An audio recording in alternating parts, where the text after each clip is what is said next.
지난 문재인 정부의 통계 조작 사건에 대해서 질의를 하도록 하겠습니다.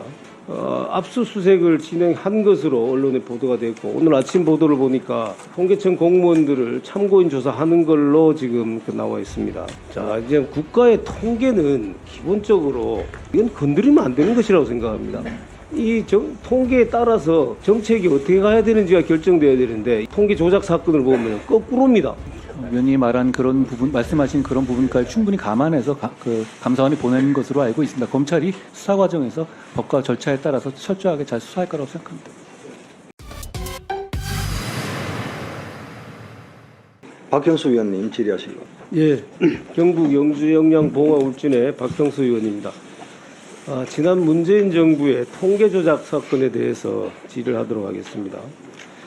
감사원이 지금 통계 조작 관련해서 장하성, 김수현, 김상조, 이호승 전 정책실장, 또 국토교통부 장관이었던 김현미, 강신욱 통계총장 등 총 22명가량을 고발했습니다. 자, 이 사건 지금 대전지검에 지금 배당을 했죠. 제가 상세 보고는 안 받고 있습니다만 대전에서 수사한 것으로 알고 있습니다.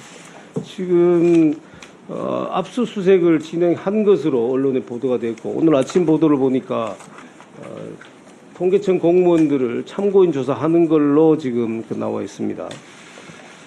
지금 조사 상황에 대해서 이것 이외에 더 뭐 얘기를 하실 부분이 있는가요? 법무부 장관으로서 구체적 사안이기 때문에 제가 그런 부분을 설명드리긴 좀 어려운 한계가 있습니다. 자, 이제 국가의 통계는 기본적으로 정책을 유지를 하느냐, 변경을 하느냐, 수정하느냐, 이런 것을 결정하기 위한 것이기 때문에 저는 대단히 중요하고 이건 건드리면 안 되는 것이라고 생각합니다.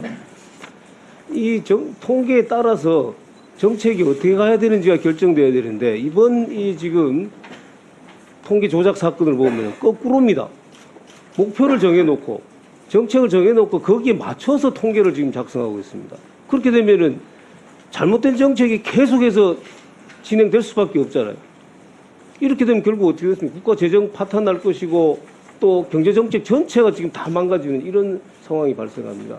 그래서 저는 이거는 대단히 엄정한 사건이기 때문에 검찰에서 아주 치밀하고도 아주 신중하고 엄정한 수사가 필요하다. 저는 그렇게 생각을 합니다. 자, 이번에 드러난 이 감사원 감사 결과를 보면은 통계 조작이 두 가지 방향으로 진행됐어요. 문재인 정부에서 실패한 가장 중요한 경제정책 두 가지입니다. 첫 번째가 소득주도 성장입니다. 소득주도 성장을 하면은 당연히 저소득층의 소득이 증가해야 되는데 그것이 거꾸로 나와요. 오히려 소득이 감소한 걸로 나오게 되니까 이 통계를 지금 통계청을 통해서 조작한 겁니다. 두 번째는 부동산 지금 대책을 27번이나 지금 수립을 해갖고 발표를 했는데 이게 효과가 없어요. 오히려 집값이 계속 상승하는 걸로 나옵니다. 그러니까 부동산원을 통해서 이 부동산 가격 상승률을 지금 조작하는 방식으로 지금 통계를 조작을 했어요. 자, 이 과정에서 일단 드러난 위법 사항에 대해서 질의를 하도록 하겠습니다. 먼저 이 통계법 위반 사례입니다.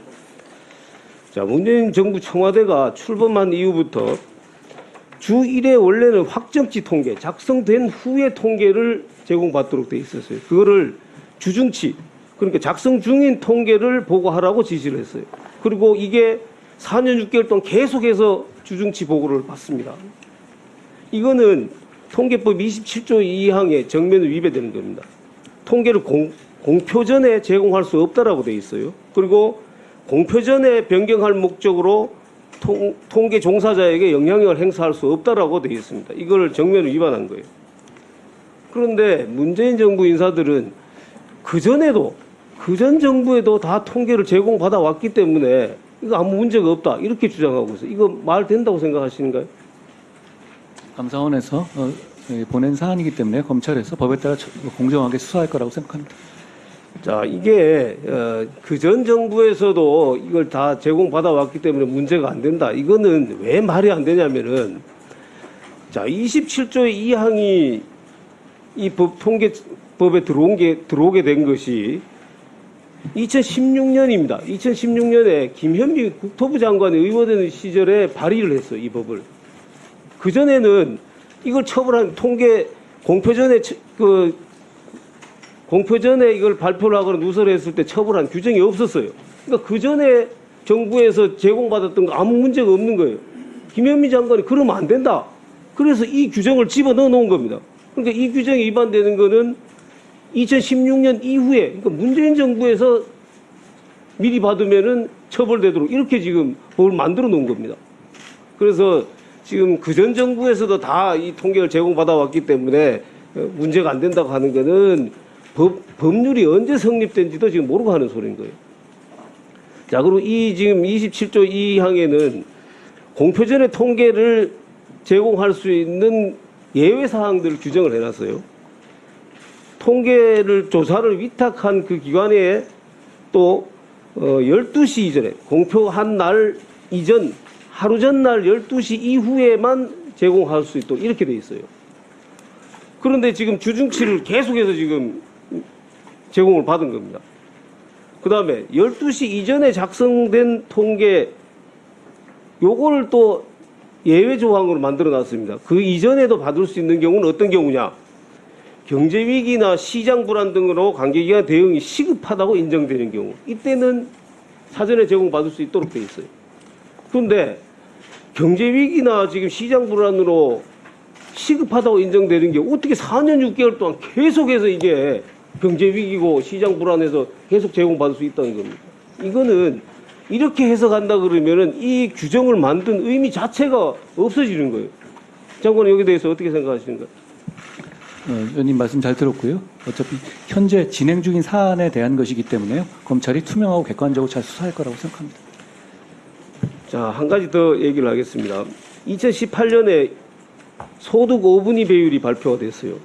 근데 소득주도 성장 정책을 실시를 했는데 오히려 분배율이 더 악화되는 걸로 나옵니다. 그랬더니 홍장표 당시 수석이 큰일 났다. 그러면서 통계청에 뭐라도 분석해야 된다면서 통계 자료를 다 들고 오라 그럽니다. 그리고 어떻게 분석을 시켰냐면은 노동연구원 소속 연구원에게 보내서 가구 단위가 아니라 개인 근로소득 증감을 분석하도록 했어요. 그래서 근로소득이 있는 취업자의 소득은 증가했다. 이러면서 근로소득 불평등이 개선됐다. 이렇게 발표를 했어요.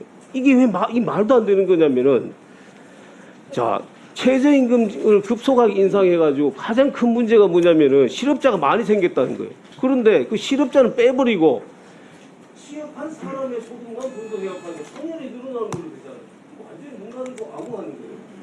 자, 이때 당시 홍장표 수석이 가지고 오라 한 거기는 노데이터에는 개인의 정보에 대해서 아무런 입력과 처리가 안 된 상태로 받았다고 합니다. 만약 이게 사실이라면은 통계법 위반도 될 뿐더러 개인정보 위반도 될 뿐더러 위원님이 말한 그런 부분, 말씀하신 그런 부분까지 충분히 감안해서 감사원이 보낸 것으로 알고 있습니다. 검찰이 수사 과정에서 법과 절차에 따라서 철저하게 잘 수사할 거라고 생각합니다.